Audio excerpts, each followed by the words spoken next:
Hi everyone, today I'm going to show you my version of clam chowder, so keep watching and cook with me. Please don't forget to subscribe and hit that like button, which will help share my video with new viewers. Start off by cooking your bacon until nice and crispy. Set it aside.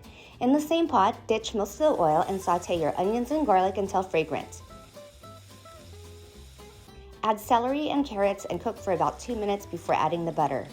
Once the butter melts, add the flour and cook for another 3 minutes. This will be our thickening agent. Add your potatoes, clam juice from the canned clams, and bottle of clam juice. We want to add enough to cover the potatoes. Add your thyme and lightly season. Bring to boil and reduce to simmer until potatoes are 85% cooked through. Add cream, bring to boil, and simmer until thickened. You can make cornstarch slurry if you want it thicker.